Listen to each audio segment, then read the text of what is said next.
सभी को इस कार्यक्रम में हम स्वागत करते हैं और अभिनंदन करते हैं। सर्वप्रथम यीशु मसीह में आप सभी को नमस्कार। सत्यपथ मिनिस्ट्री हमारे विचार में कई वर्षों से थी कि कैसे हम बड़े जनसमूह को परमेश्वर के ज्ञान एवं उसकी इच्छा एवं उसके प्रेम का संदेश जो उसने मनुष्य जाति के लिए जो उसने प्रदान किए हैं जन जन तक पहुंचाना है।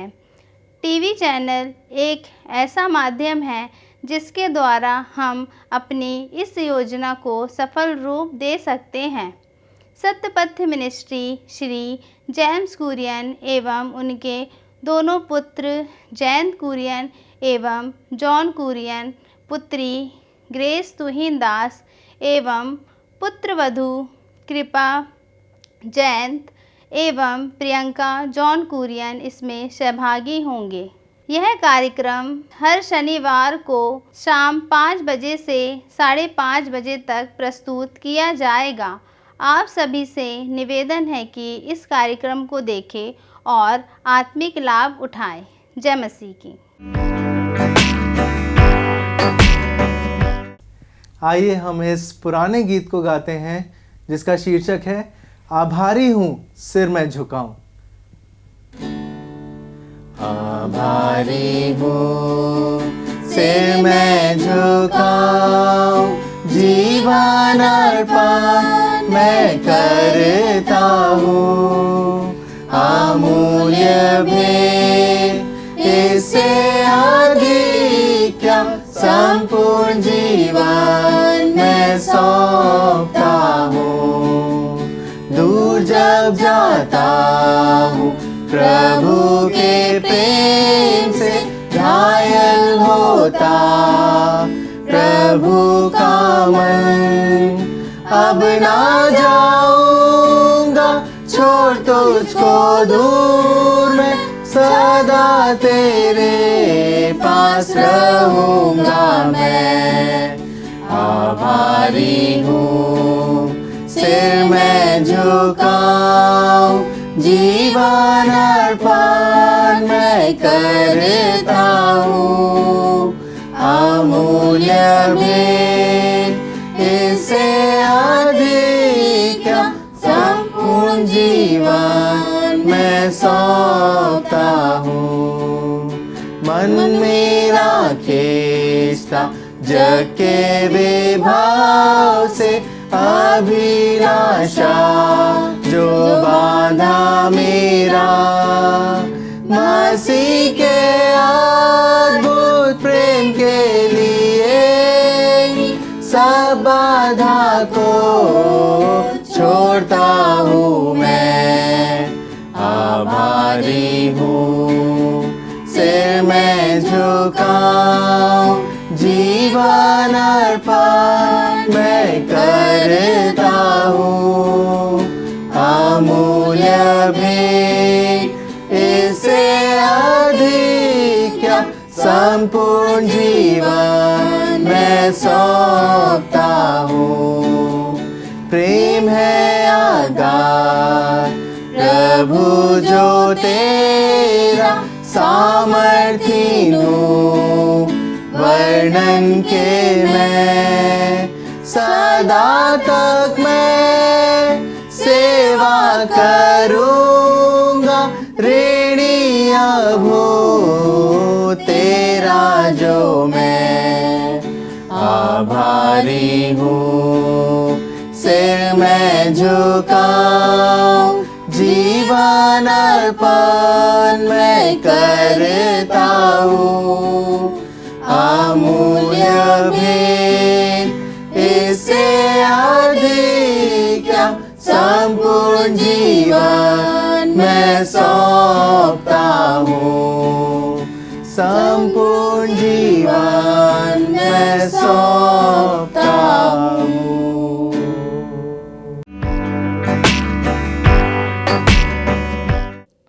आज हम योनादर्शी के बारे में देखेंगे।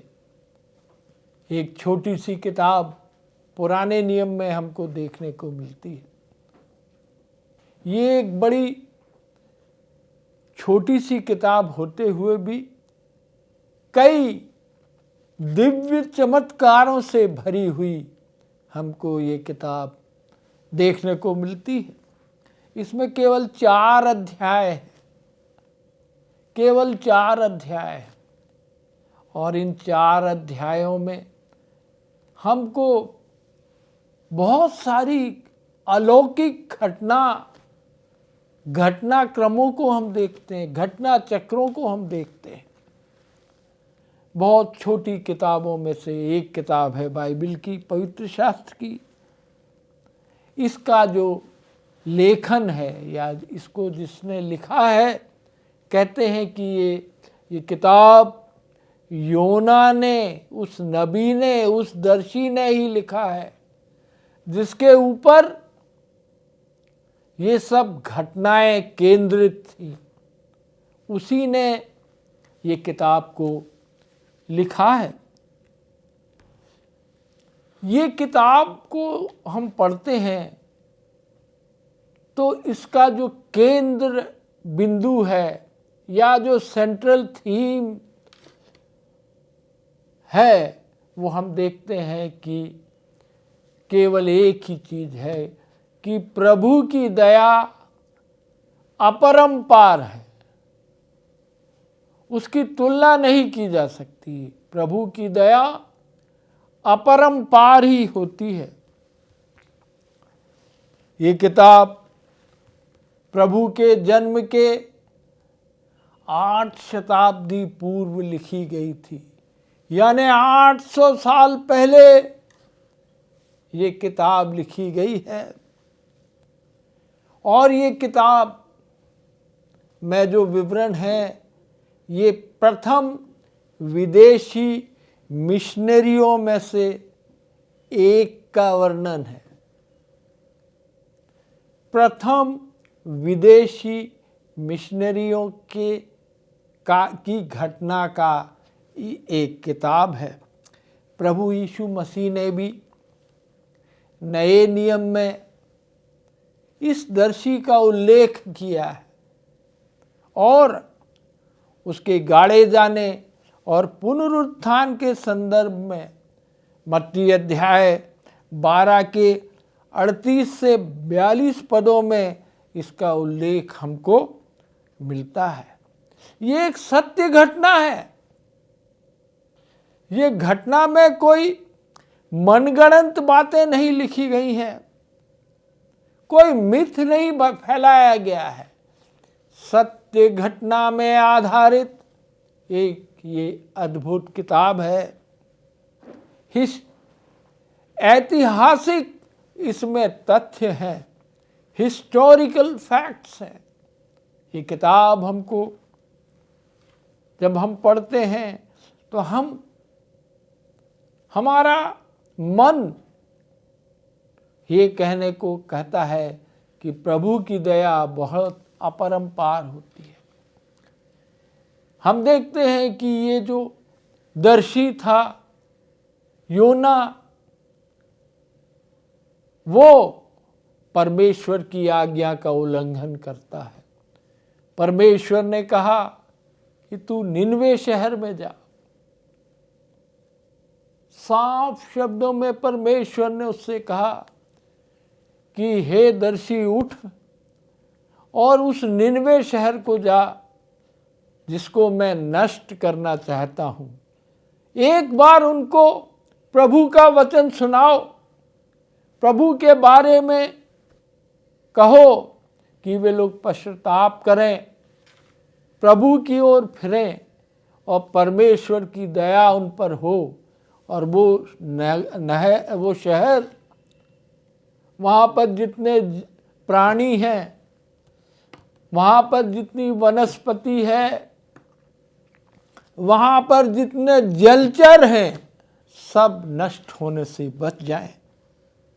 मगर हम क्या देखते हैं इस किताब में?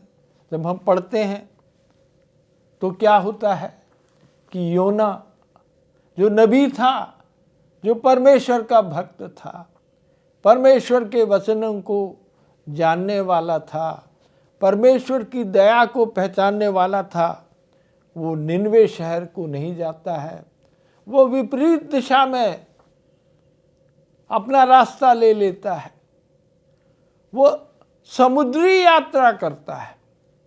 उसने सोचा कि मैं एक समुद्री जहाज में बैठ जाऊंगा जो निनवे नहीं जाता है, परंतु वो तरशीश को चला जाएगा और मैं परमेश्वर की आंखों से ओझल हो जाऊंगा। परमेश्वर से, जो परमेश्वर ने जो आज्ञा दी है, उस आज्ञा को मैं नकार दूंगा, ऐसा उसने सोचा। मगर हम देखते हैं कि क्या होता है। योना अंत में देखते हैं कि एक भयंकर समुद्री जीव के पेट में अपने आप को देखता है। समुद्र में फेंका गया, वो समुद्र की लहरों के बीच में डाल दिया गया और उस जीव के पेट में आ गया। और फिर हम देखते हैं आगे के घटनाक्रम में कि वो थल में उलट दिया गया उस जीव के द्वारा। बड़ा अद्भुत दिव्य चमत्कार हमको देखने को मिलता है। हम ये भी देखते हैं कि योना उस जीव के पेट में जब था तब वह प्रार्थना करने लगा। हमको ये प्रार्थना, जब हम इसकी प्रार्थना को पढ़ते हैं इस किताब में, तो हमको लगता है कि उसको परमेश्वर के वचन जो भजन संहिता में लिखे गए हैं, भजनों में लिखे गए हैं, उसको उसने रिपीट किया है उस प्रार्थना में, उसको दोहराया है। तो हमको ये जान पड़ता है कि ये जो योना नाम का दर्शी था, उसको परमेश्वर के वचन का संचय उसके पास था, उसके हृदय में वो संचित रखे हुए था। उसने जो प्रार्थना की है वो भजन संहिता में जो दोहराया है, जो वचन लिखे हैं, जो गीत लिखे हैं, जो भजन लिखे हैं, उसको उसने दोहराया है। निनवे जो शहर था उस समय का बहुत बड़ा शहर था। उस पूरे शहर को भ्रमण करने में कम से कम 3-4 दिन लगते थे, ऐसा लिखा गया है। उस काल का एक बहुत बड़ा शहर था, बड़ा नामी शहर था, बहुत ज़्यादा व्यापार वहाँ होता था, समुद्र के किनारे था वो, समुद्र यात्राओं में वो शहर पड़ता था, वहाँ से बहुत व्यापार होता था। वहाँ के लोग बड़े धनवान थे, बड़े गुणवान थे, मगर परमेश्वर को नहीं जानते थे। परमेश्वर की दया उन पर नहीं होती थी। परमेश्वर से दूर रहने वाली एक सजा थी, एक प्रजा थी परमेश्वर का, जो दिव्य ज्योति वहाँ मिलनी चाहिए वो उनको नहीं प्राप्त हुई थी। परमेश्वर ने इस शहर को नष्ट करने का निर्णय लिया। अंतिम मौका उसने योनादर्शी के द्वारा नगरवासियों को देखा। आगे हम जब पढ़ते हैं तो वहाँ पर एक बहुत अद्भुत बेदारी हुई जो कि इतिहास में अंकित है। सारे नगरवासियों ने, राजा से लेके अंतिम प्रजा तक के व्यक्ति ने पश्चाताप करके परमेश्वर की दया का अनुभव किया था। यहाँ पर हम देखते हैं कि एक बहुत बड़ा पश्चाताप, ऐसा पश्चाताप हमको बाइबल में कहीं नहीं देखने को मिलता है। पूरा का पूरा नगर, हर एक व्यक्ति, छोटा बड़ा, अमीर गरीब, पढ़ा लिखा, नौजवान बूढ़ा, उम्रदराज, सब ने पश्चाताप किया। ये बहुत बड़ी बेदारी थी। ये योनादर्शी के प्रचार से परमेश्वर ने अद्भुत काम किया। सभी लोगों ने पश्चाताप किया। ये पश्चाताप हम सबों को प्रेरित करता है कि परमेश्वर का वचन हम बतलाएंगे और परमेश्वर की इच्छा होगी तो वो दिलों में काम करेगा। पश्चातापी हृदय वो प्रदान करेगा। पश्चाताप करने को सब कोई विवश होंगे। परमेश्वर की शरण में सब कोई जाएंगे। परमेश्वर के वचन का प्रसार यदि हम करेंगे तो परमेश्वर हमेशा उसमें प्रतिफल देगा। और क्या हम देखते हैं, सभी प्राणियों का नाश होने से परमेश्वर ने उनको जीवन प्रदान किया। एक नहीं, अनेक दिव्य चमत्कारों को देखते हैं। समुद्र में भयानक बवंडर आ जाता है। परमेश्वर की आज्ञा को ना मानने से हमारे जीवन में बवंडर आ सकता है। यहाँ योना जो उस जहाज में बैठा था, उस समुद्र के बीच में था, वहाँ पर हम देखते हैं कि बवंडर आ गया, उथल पुथल हो गई। जहाज में जितने लोग सवार थे वो सब कितने घबरा गए। उन्होंने अपना सारा सामान जहाज का बाहर फेंक दिया और अंततः उनको ये पता चला कि ये जो योना नबी है, ये जो परमेश्वर का भक्त है, जिसको सच्चे परमेश्वर ने आज्ञा दी थी कि तू निनवे शहर में जा, निनवे शहर में जाकर मेरे नाम का प्रचार कर, मैं वहाँ अद्भुत कार्य करने जा रहा हूँ। परंतु वो निनवे की जगह उसने तरशीश को भाग जाने के लिए ये जहाज में बैठ गया और ये बवंडर को ले आया। प्रभु की इच्छा के अनुसार उन्होंने ये निश्चय किया कि ये बवंडर इसी के कारण हुआ है। योना खुद उनसे कहता है कि मैं ही हूं वो व्यक्ति जिसके कारण ये बवंडर आप लोगों को झेलना पड़ रहा है। और उन्होंने उसको उठा के उस समुद्र में फेंक दिया। योना चिन्हित किया गया और यहाँ पर परमेश्वर ने ऐसा भयावह जीव वहाँ पर बनाया। वहाँ पर उस जीव की उपस्थिति थी। जैसे ही उन्होंने उसको उस जगह में समुद्र में डाला, वहाँ पर एक भयंकर जीव था।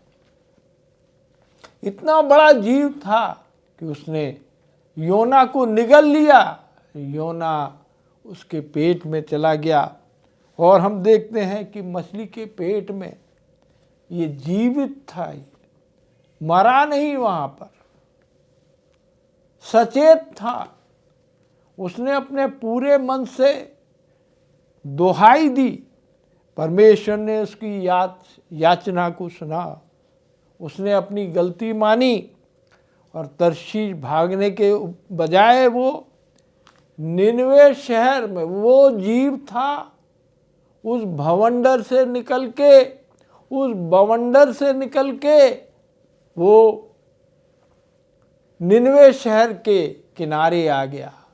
वहाँ पर उसने योना को उगल दिया। योना सूखी भूमि पर खड़ा हुआ पाया उसने अपने आप को। और जैसे परमेश्वर ने उसको जो आज्ञा दी थी, उस आज्ञा के अनुसार उसने जाके निनवे शहर के वासियों को कहा कि प्रभु दयावान है, विलंब से कोप करने वाला है और अति करुणामय एक परमेश्वर है। वो उसने मुझे आपको ये संदेश देने के लिए भेजा है कि आप लोग सब पश्चाताप करें, आपको माफ़ी प्राप्त होगी। तब हम देखते हैं कि उन सबों ने पश्चाताप किया, सबों ने माफ़ी मांगी, और परमेश्वर जो दया का सागर है, करुणामय है, हृदय में काम करने वाला प्रभु है, उसने सबको माफ़ कर दिया। इस किताब के अंत में हम देखते हैं कि ये जो योनादर्शी है, प्रभु की इस दया को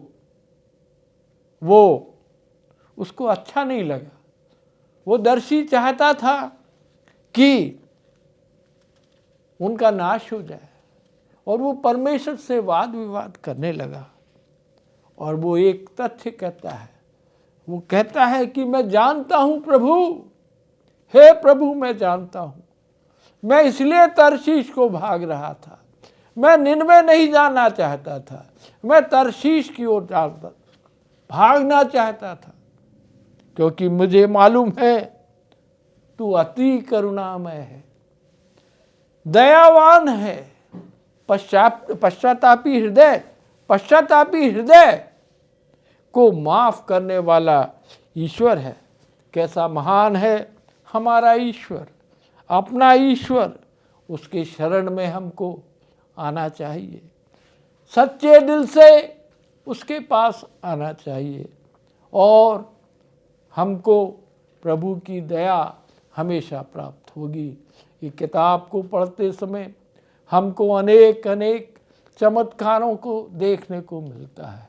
प्रभु चमत्कार कर सकता है, प्रभु इस संसार में चमत्कार करते ही जा रहा है। हमें निराश होने की ज़रूरत नहीं।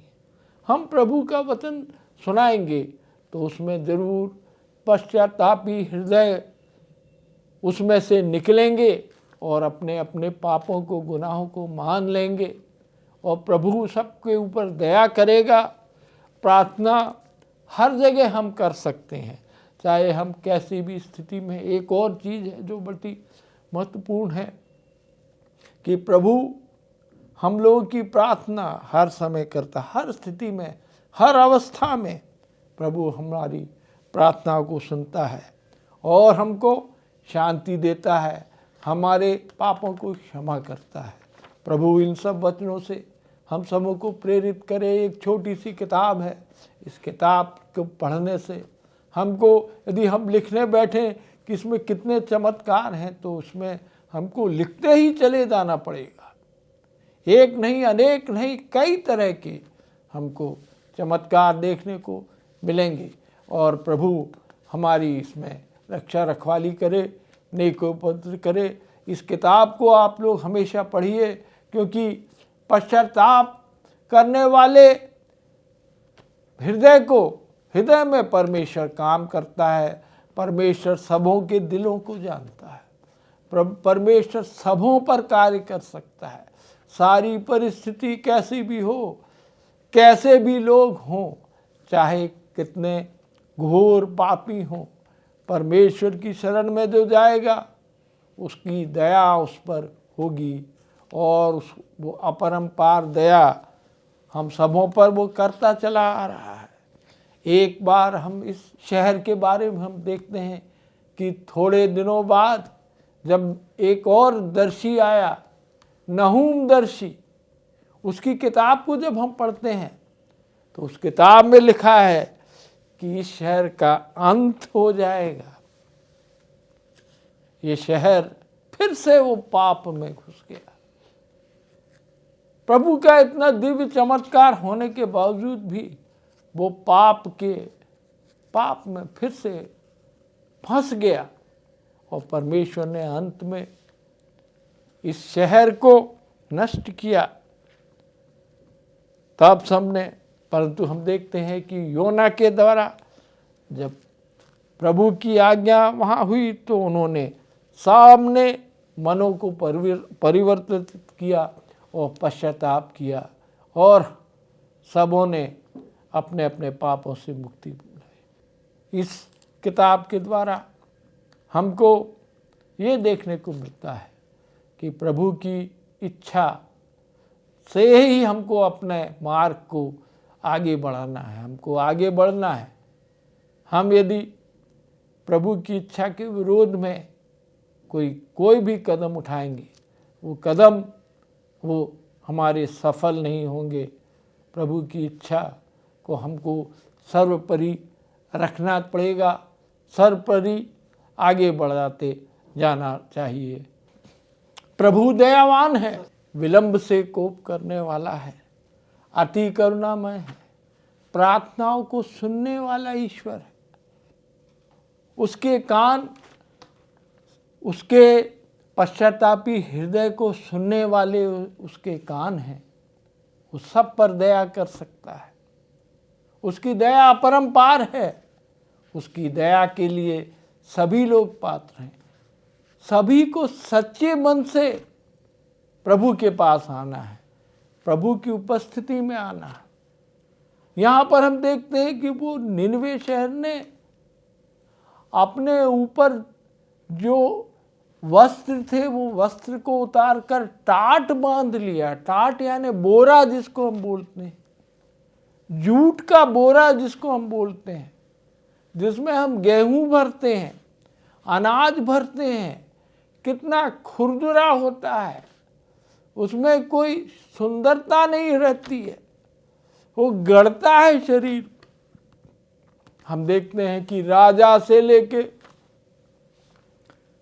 नीचे की जनता तक सबों ने टाट ओढ़ लिया, बोरा लपेट लिया अपने ऊपर और उपवास किया, अन्न का त्याग किया, सारे सुख चैन को छोड़ दिया, सारे वैभव को छोड़ दिया और प्रभु की शरण में आए, प्रभु के पास आए, प्रभु से विनती किए, प्रभु से पश्चाताप किए है और प्रभु ने उन पर दया की, उन पर मेहरबानी की।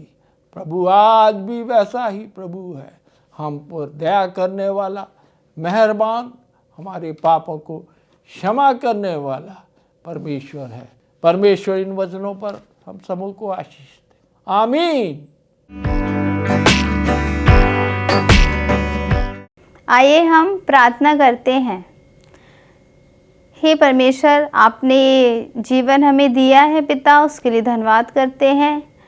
हमको जो वचन दिया गया है पिताजी, वो हम फलवंत कर सके, ऐसे हम आपसे प्रार्थना करते हैं। हम प्रभु यीशु मसीह के प्रेम को चख सके, आपके नाम को ऊंचा कर सके पिता, ऐसे हम आपसे विनती और प्रार्थना करते हैं। आपकी आशीष हम पाएँ, आपके विश्वास में हम बढ़ते जाए, ऐसे हम विनती और प्रार्थना करते हैं। यीशु मसीह के नाम से मांगते हैं, आमीन।